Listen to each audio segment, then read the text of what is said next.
कहानियों की अनोखी दुनिया। लाइक करें, सब्सक्राइब करें मेरे चैनल को और ऐसे ही दिलचस्प अनोखी कहानियाँ देखते रहें। मजेदार सी कहानियाँ आपके लिए। सुष्मिता इतनी हॉट एंड सेक्सी लड़की थी कि 80 साल का बुढ़ा भी अगर उसे देख लेता तो उनकी लार टपकने लगती थी। लेकिन उसमें एक कमी थी, सुष्मिता के दांत बहुत पीले थे। जैसे ही कोई उसके करीब आता, उसके पीले दांतों की बदबू सूंघ कर वो वहीं बेहोश होकर गिर जाता। एक बार किसी शॉपिंग मॉल में सुष्मिता अकेली ही शॉपिंग कर रही थी। उसने अपने मुंह पर मास्क लगा कर रखा था ताकि उसके मुंह की बदबू से किसी को परेशानी ना हो। तभी एक 80 साल के बुढ़े की सुष्मिता पर नजर गई। काश आज मैं जवान होता। इतनी हॉट एंड सेक्सी लड़की मैंने आज तक नहीं देखी। उसके बाद वो अपनी छड़ी के सहारे सुष्मिता के पास गया। हेलो ब्यूटीफुल, क्या मैं आपका नाम जान सकता हूँ? सुष्मिता उसकी हरकतें और बॉडी लैंग्वेज देखकर समझ गई कि ये एक ठरकी बुढ़ा है।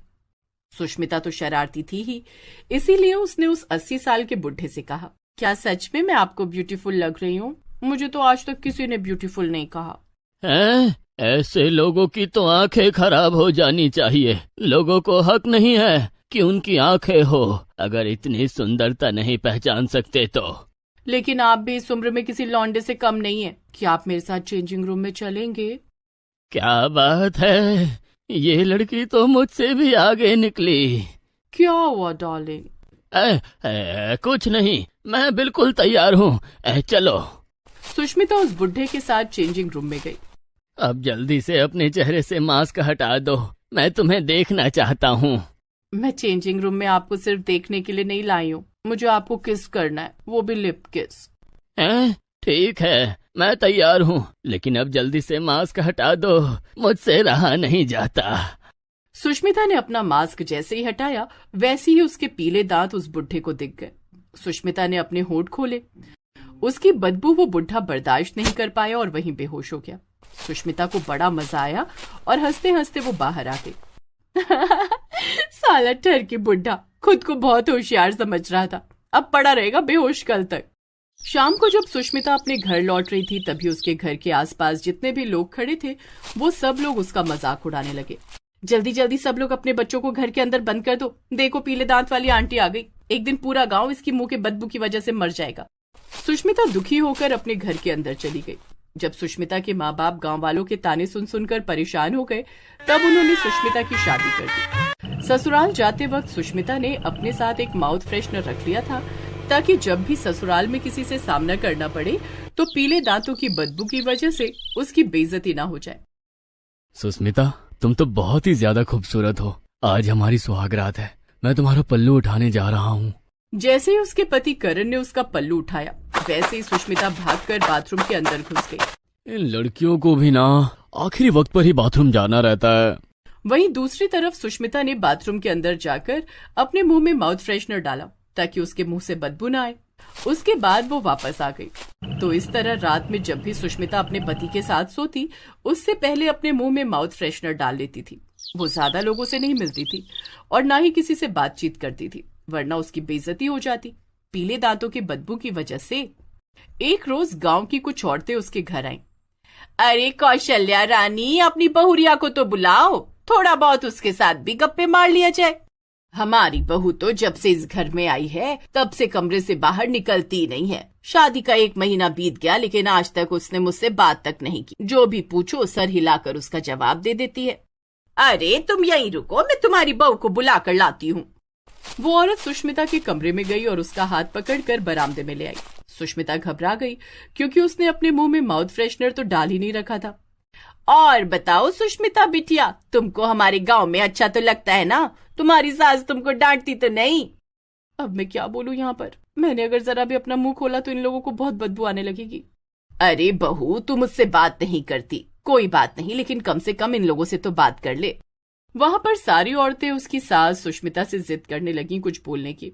तो अब फाइनली सुष्मिता ने बोलना शुरू किया, क्योंकि इसके अलावा उसके पास अब कोई दूसरा रास्ता नहीं बचा था। हाँ, मुझे यहाँ बहुत अच्छा लग रहा है। इतनी देर से जो उसने अपने मुंह के अंदर बदबू भर रखी थी, वो सब बाहर आ गई। सभी ने अपना मुंह बंद कर लिया। अरे ये क्या कौशल्या, तेरी बहू के दांत तो कितने पीले हैं, ये इसीलिए नहीं बोलती होगी क्योंकि इसके मुंह से बदबू आती है। ऐसा लग रहा है जैसे इसके मुंह के अंदर कोई चूहा मर गया हो। चलो चलो यहाँ से, जल्दी चलो वरना बेहोश हो जाएंगे हम लोग। सभी औरतें वहां से चली गई, लेकिन उस दिन से उसकी सास उससे चिढ़ने लगी।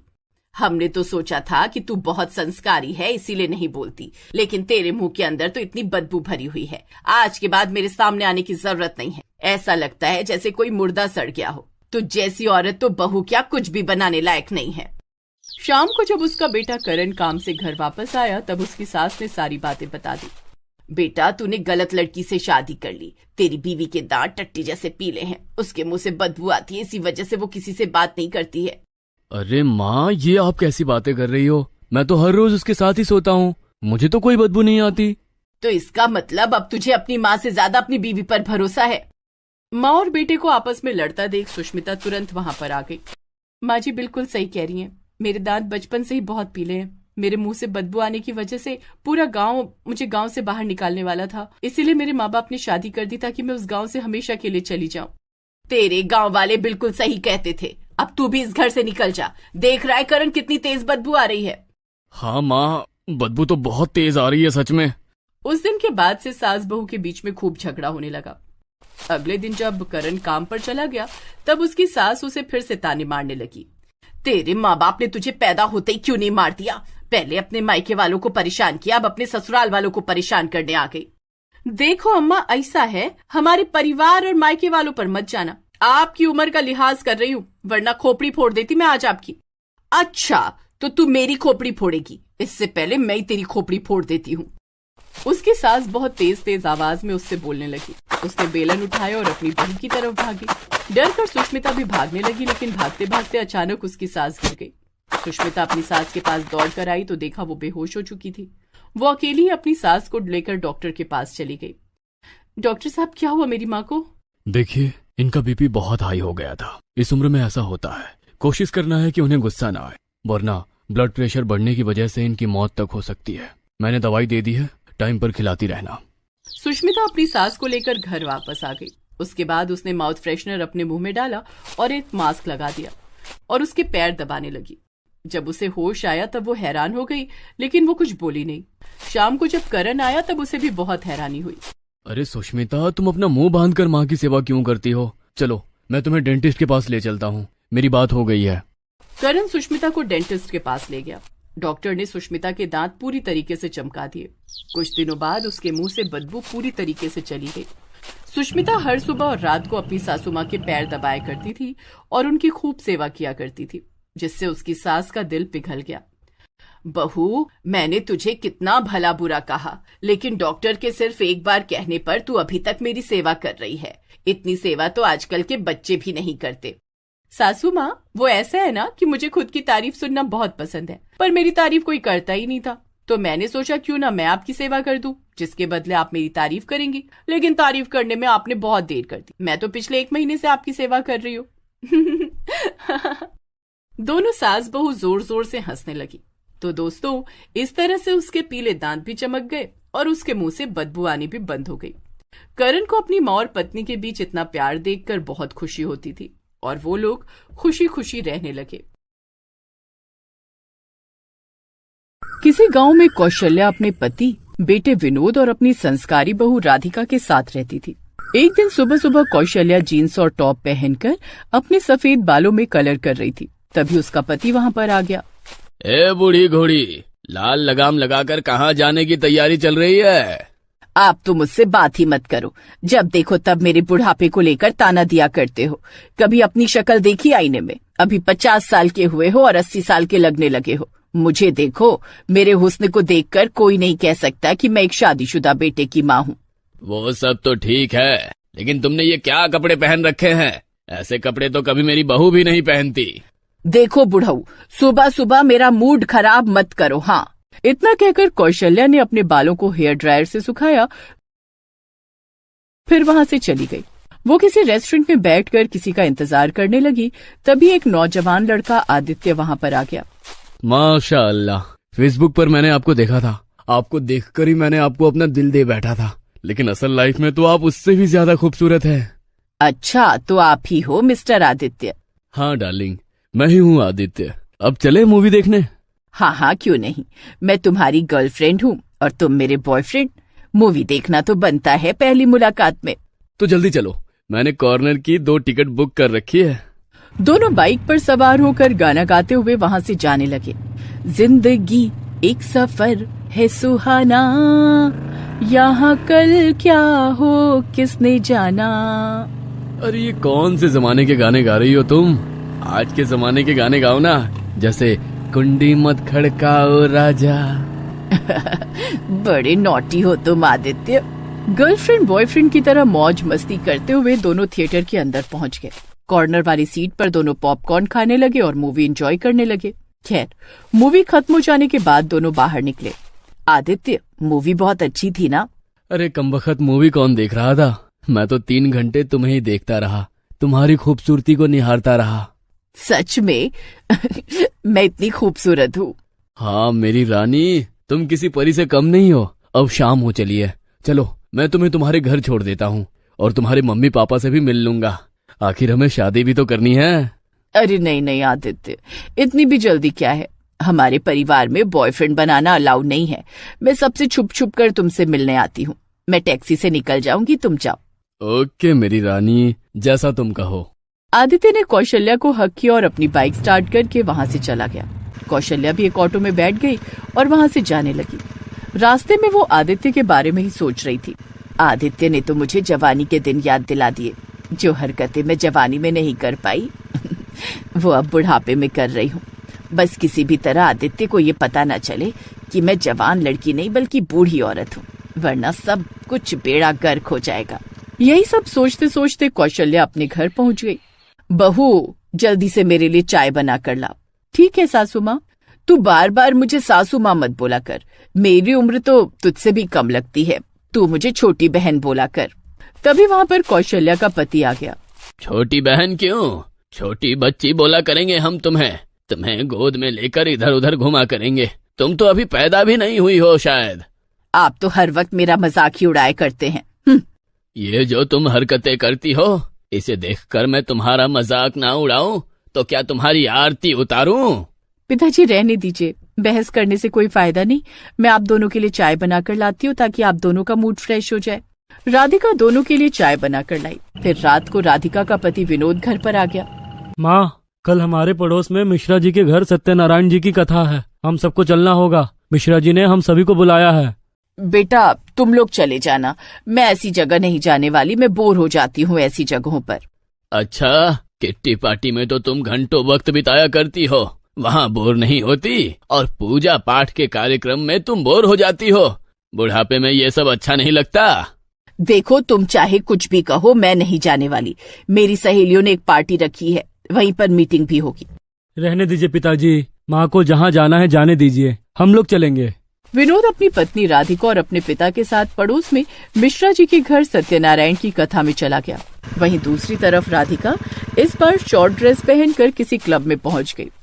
वहां पर उसका बॉयफ्रेंड आदित्य उसका इंतजार कर रहा था। Oh come on baby, let's dance. Aditya Kaushalya की कमर में हाथ डालकर उसके साथ डांस करने लगा। फिर वो जबरदस्ती कौशल्या को ड्रिंक पिलाने लगा। आदित्य, मैं ये सब नहीं पीती।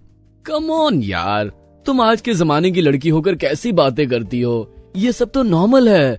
बुजुर्गों वाली बातें मत करो, चुपचाप पी लो, देखना बड़ा मजा आएगा। जिंदगी के सारे गम भूल जाओगी तुम। जबरदस्ती करने पर कौशल्या ने ड्रिंक पी ली। दोनों ही नशे में मदहोश होकर डांस करने लगे। कौशल्या ज्यादा नशे में हो गई, वो उल्टियां करने लगी और थोड़ी देर बाद वो बेहोश हो गई। ये क्या तोता पाल लिया मैंने। ऐसी लड़कियों से दोस्ती ही नहीं करनी चाहिए। ऊपर से तो मॉडर्न बनती है, अंदर से सती सावित्री बनेंगी। जरा सा ड्रिंक नहीं झेल पाई। अरे उठो उठो, चलो बाथरूम में चलते हैं। सारा फ्लोर गंदा कर दिया तुमने। आदित्य किसी तरह उसे वॉशरूम में ले गया। उसने कौशल्या के चेहरे पर पानी डाला जिससे उसका सारा मेकअप उतर गया। अब कौशल्या पूरी तरह से बूढ़ी लगने लगी। उसके सफेद बाल भी नजर आने लगे। पानी डालने की वजह से उसे होश भी आ गया। हैं? ये क्या? मैं तो तुम्हें एक जवान लड़की समझता था, पर तुम तो बुढ़िया निकली। लोग सही कहते थे, सोशल मीडिया की लड़कियों पर बिल्कुल भरोसा नहीं करना चाहिए। एक बुढ़िया के साथ एंजॉय कर रहा था मैं। चल भाग यहाँ से, आज के बाद मुझे दिखाई मत देना बुढ़िया कहीं की। बूढ़ी घोड़ी लाल लगाम, शर्म नहीं आती ये सब हरकतें करते हुए इस उम्र में। कौशल्या को होश तो आ गया था, लेकिन अभी भी वो नशे में थी और ठीक से चल भी नहीं पा रही थी। आदित्य उसे वहीं छोड़कर चला गया। तभी दूर से उसे उसके बेटे विनोद ने देख लिया। मुझे पहले से ही शक था कि माँ कुछ न कुछ गड़बड़ तो जरूर कर रही है।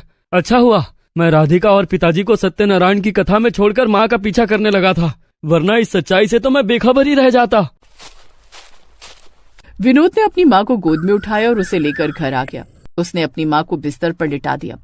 माँ, मुझे आपसे ये उम्मीद बिल्कुल नहीं थी। आप मॉडर्न बनती थी, इससे हमें कोई तकलीफ नहीं, पर कभी आपने सोचा है कि अगर पिताजी को पता चल गया कि आपने एक बॉयफ्रेंड बनाया था, वो भी उससे झूठ बोलकर, तो कैसा लगेगा? अगर मैं बाहर जाकर दूसरी गर्लफ्रेंड बना लूं तो राधिका को कैसा लगेगा? या फिर राधिका कोई दूसरा बॉयफ्रेंड बना ले तो आप लोग तो उसे घर से ही निकाल देंगे। कौशल्या अभी भी नशे में थी, पर विनोद की बातें सुनकर उसकी आंखों से पश्चाताप के आंसू निकलने लगे। वो जोर जोर से रोने लगी। ये तो अच्छा हुआ कि घर में पिताजी और राधिका नहीं है, वरना वो लोग पता नहीं क्या क्या सोचते हैं आपके बारे में। बेटा, तू तो नौकरी पर चला जाता है और राधिका अपने कमरे में बिजी रहती है, टीवी देखा करती है। तेरे पिता तो जब देखो तब मुझे ताना मारा करते हैं, इसलिए मैं इस घर में पूरी तरह अकेली हो गई थी। फिर एक दिन राधिका ने मेरी फेसबुक आईडी बना दी। वहीं पर मेरी मुलाकात आदित्य से हुई। फिर मैंने सोचा कि खुद को जवान बनाकर लड़कों के साथ टाइम पास करती हूँ, लेकिन जब उसे पता चला कि मैं बूढ़ी हूँ तो उसने मुझे वहीं छोड़ दिया। अगर तू चाहता है तो अपने पिता को बता दे। मैं किसी को कुछ नहीं बताने वाला हूँ, लेकिन आप ये हरकतें करना बंद कर दो। इस घर में आपको अकेलापन नहीं महसूस होगा, ये मेरा वादा है। अब जल्दी से बाथरूम में जाकर नहा लो और अपना हुलिया ठीक करो, वरना अभी पिताजी आ जाएंगे। कौशल्या ने बाथरूम में जाकर नहाया। 2 घंटे बाद विनोद अपने पिता और पत्नी को लेकर घर आ गया। विनोद ने किसी को कुछ नहीं बताया। फिर एक दिन विनोद अपने पिता से, पिताजी, एक औरत चाहे भले ही बूढ़ी हो जाए, लेकिन उसका दिल जवान रहता है। वो हमेशा यही चाहती है कि उसका पति उसे बूढ़ी नहीं बल्कि एक राजकुमारी समझे। आप हमेशा उन्हें ताना मारा करते हो, इसलिए वो खुद को अकेला समझती रहती है। बेटा, मैं तो प्यार से ही ताना मारता हूँ। मुझे तो लगता था कि मेरे ताने उसे अच्छे लगते होंगे। पिताजी, हम और आप औरतों को कभी नहीं समझ सकते। अपने कान इधर लाइए, मैं आपको कुछ बताता हूँ कि क्या करना है। फिर देखना, माँ पूरी तरह से बदल जाएगी।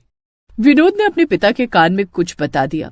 विनोद जब काम पर चला गया तब उसकी माँ बालकनी में खड़ी होकर सोच रही थी। तभी एक नौजवान लड़का बाइक से चश्मा लगाकर हीरो वाली स्टाइल में कौशल्या को देखकर सीटी मारने लगा। क्या बात है, सुभान अल्लाह। सुबह सुबह इतनी खूबसूरती देखकर कहीं मैं बेहोश ना हो जाऊं। अरे वो मैडम, मैं आपसे ही बात कर रहा हूँ। मैं तुम्हारी माँ की उम्र की हूँ, मुझ पर लाइन मारना बंद करो। I like old women. आप भले ही बूढ़ी हो गई हो, लेकिन अपने को मेरी नजरों से देखो, आप बिल्कुल जवान लग रही हो। चलो, मैं अपनी बाइक पर बिठा के तुम्हें पूरा शहर घुमाता हूँ। चुपचाप चला जा यहाँ से, वरना अभी चप्पल उठाकर मारूंगी। लगता है ये मुझे पहचान नहीं पाई, अब इसे बताना ही पड़ेगा। अरे कौशल्या यार, चलो ना, हम लोग मूवी देखने चलते हैं। तुम मेरा नाम कैसे जानते हो? मैं तो ये भी जानता हूँ कि तुम्हारे कमर के नीचे 3 तिल है। हे राम, ये सब इस आदमी को कैसे पता? कौन हो तुम? सच सच बता दो, वरना अच्छा नहीं होगा। जब उसने चश्मा हटाया तब कौशल्या अपने पति को पहचान गई। वो कौशल्या को बाइक पर बिठाकर मूवी दिखाने ले गया। उस दिन के बाद कौशल्या और उसके बीच की मोहब्बत एक बार फिर से जवान हो गई। अब सभी लोग खुशी खुशी रहने लगे।